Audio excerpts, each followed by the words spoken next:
Well, that was,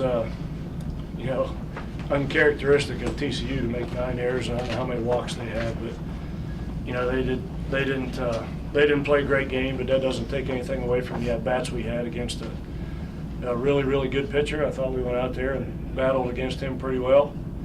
Went into it with a good game plan, and the guys executed it. That's 2 times in a row you've knocked him out after scoring 4 runs, but the result obviously wasn't what you wanted the first time. Did that cross your mind any and encourage guys to just keep battling? No, I think we've the way our team has played this year with Harrison on the mound seems like we've always played with a lot of confidence. We've played great defense for them.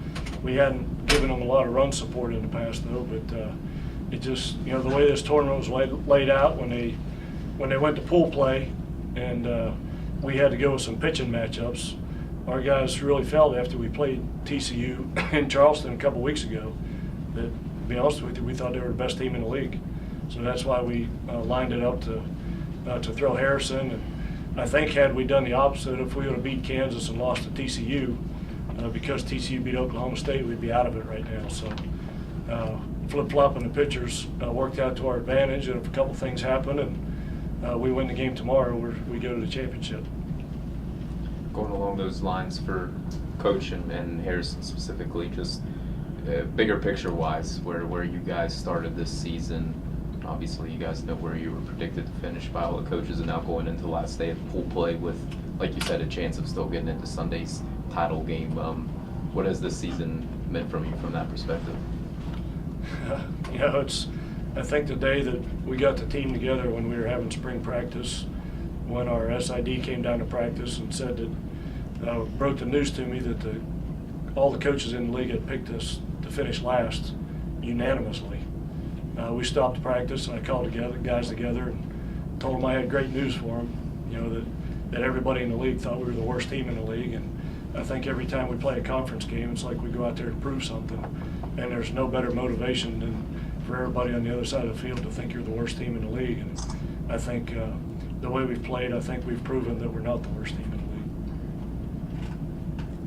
league. Harrison, can you touch on that too? Yeah, it was kind of crazy to think that nobody thought we'd win really any games in the Big 12, and to finish third and still be playing for a Big 12 title, it really is really tremendous. And I think early on a lot of teams might have underestimated us, so we were able to sneak a few wins in. But after a while, when teams knew we were good, we still were able to win and compete, and that showed a lot of people how good we really were.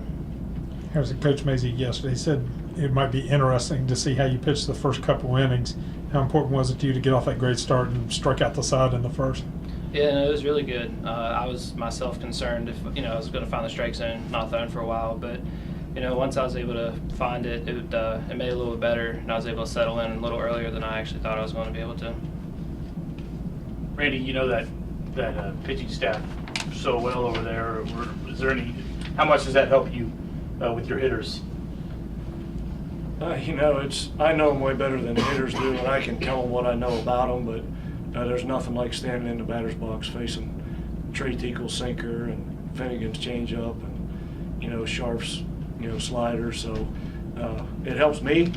How much it helps them, I don't know, but we stood in there pretty well because, I was a little bit worried about going into today's game. Everybody seems to think like every time we throw Harrison, we just automatically win the game. We have won almost every game he's pitched, but they haven't been automatic. We've had to grind out a lot of his wins. So in spite of the fact that he was on the mound, I thought we really played hard and competed well. You were with TCU a long time, and you never saw him commit 9 errors in a game. How crazy is that for you to see any team commit 9 errors in one game, set a Big 12 tournament record? Well, I told those guys after the game, everybody's been in those kind of games where your team doesn't play all that well. And usually, the good news for the Horned Frogs is usually after a game like that, you play really well the next game. So I really expect them to come out tomorrow and obviously going to have a great pitcher on the mound. They're still swinging the bats well. They're having good at-bats, and they've got great defenders all over the field. That game was just an anomaly, and sometimes you just can't stop the bleeding when stuff like that happens. But I really expect the Horned Frogs to bounce back and play a great game tomorrow. Coach, you moved Billy up in the order. Seemed to pay off right away for him. With that double right away. Talk about your thinking there and how it paid off for us. You get late in the season, you want to go with your hottest hitters, and you want to get them up to the plate as much as you can. And if he would have been 5th or 6th today, and it would have been a close game, and it would have ended, and he would have been left standing on deck or something like that. You got one of your hottest hitters that could have had an extra at bat that didn't get one. So try and get the hot hitters at the top of the lineup, and that doesn't mean that Brady's not a good hitter. He gives us a whole new dimension in the spot that he was in. So our lineup, you've got to pitch to him from top to bottom. Our 9-hole hitter is still a really good hitter regardless of who's in there. So if you're a pitcher pitching against the Mountaineers, you can't let up no matter what. Billy, not a lot starts at second spot in the order, and talk about what you were thinking, and once you were standing on second base, maybe a deep breath, sigh of relief there to get things going early. Yeah, I definitely wanted to start off the game early in the first inning, trying not to have a slow start and trying to give Harry some runs because we know that he can shut the door pretty quick. And with him not pitching in a while, we didn't know if he was going to settle in like he was saying. But yeah, it felt good to hit that double. I mean, I wanted to give our team a chance to try and get me in, and we scored a couple, and it was a good start for us for sure. Right, you hit obviously a screamer last night that turned into a double play. Bat this morning, another really hard hit ball that turned into an out.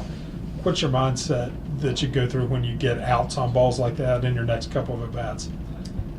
That's kind of how the game is. It could bounce one way for you, and the next day bounce the other way. You just got to go in with the same mindset. Each at bat, stay focused.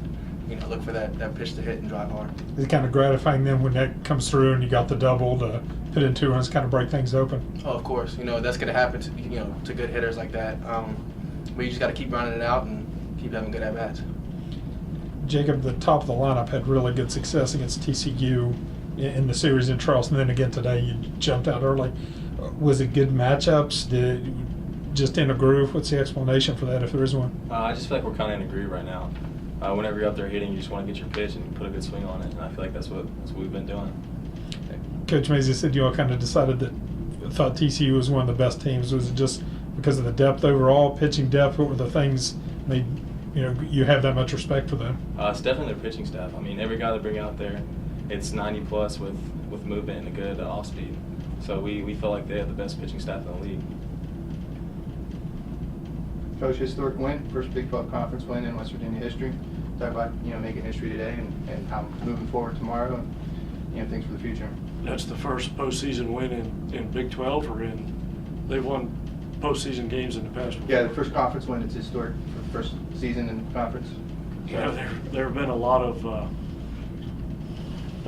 of historic moments in our season this season, from joining the Big 12 to our first game in the Big 12. We beat the Big 12 champion by the 10-run rule when we went to Manhattan and beat Kansas State.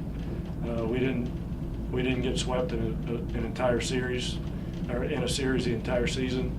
We come out and get a postseason win in a conference tournament, and this experience that we're getting this week, win, lose, or draw, is going to help us for future tournaments, because the guys on this team, all these guys, when they come back next year, this experience of playing in this atmosphere and this crowd is really going to help us for the future of Mountaineer baseball.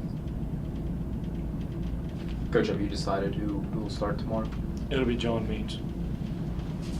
Confidence going in, obviously everything riding on the game with him. Yeah, when we matched up our pitchers, we threw Deerdorf against Kansas because he pitched really well against them this year.